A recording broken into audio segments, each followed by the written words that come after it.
20 अगस्त को रूस का मून मिशन लूना 25 चांद पर लैंडिंग से पहले ही क्रैश हो गया। इससे मशीन पर काम करने वाले 90 साल के साइंटिस्ट और एस्ट्रोनॉमर मिखाइल मारोव की तबीयत बिगड़ गई।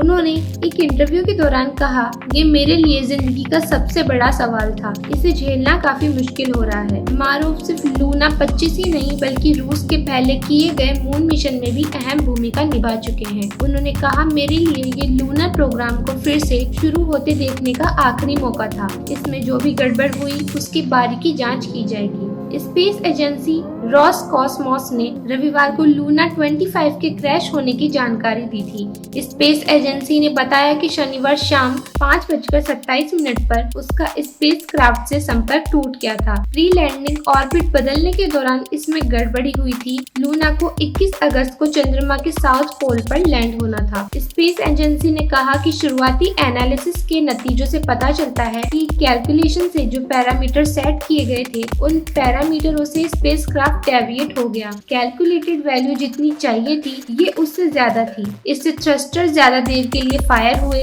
और स्पीड कम होने से स्पेसक्राफ्ट एक ऑफ डिजाइन ऑर्बिट में चला गया और चांद पर क्रैश हो गया। रूस ने 47 साल बाद चांद पर अपना मिशन भेजा था। इससे पहले उसने 1976 में लूना 24 मिशन भेजा था। लूना 24 चांद की करीब 170 ग्राम दूर लेकर सुरक्षित रूप से पृथ्वी पर पहुंचा था। अभी तक जितने भी मून मिशन हुए वो चांद के इक्वेटर पर पहुंचे हैं। यह पहली बार था कि कोई मिशन चांद के साउथ पोल पर लैंड करने वाला था। भारत की स्पेस एजेंसी इसरो ने चंद्रयान 3 मिशन को 14 जुलाई 2023 को लॉन्च किया था।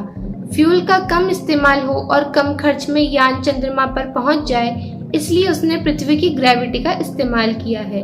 इस प्रोसेस में फ्यूल तो बच जाता है लेकिन समय ज्यादा लगता है, इसलिए चंद्रयान को चांद पर पहुंचने में ज्यादा टाइम लग रहा है। अब हम आपको बताते हैं कि आखिर लूना 25 मिशन का मकसद क्या था। अगर लूना 25 मिशन चांद पर जाता तो वो चांद की मिट्टी के नमूने लेकर बर्फ की उपस्थिति का पता लगा सकता था, अपनी लेटेस्ट सॉफ्ट लैंडिंग और दूसरी स्पेस टेक्नोलॉजी की टेस्टिंग कर सकता था, साउथ पोल पर मिट्टी की फिजिकल मैकेनिकल प्रॉपर्टी का अध्ययन कर सकता था, सोलर विंड के असर को देखने के लिए प्लाज्मा धूल का अध्ययन कर सकता था और डीप स्पेस और दूर के ग्रहों की खोज के लिए एक लॉन्चिंग पैड वहां पर स्थापित कर सकता था। रूस का लूना 25 मिशन चांद पर उसके फुली ऑटोमेटेड बेस बनाने के प्रोग्राम का हिस्सा था।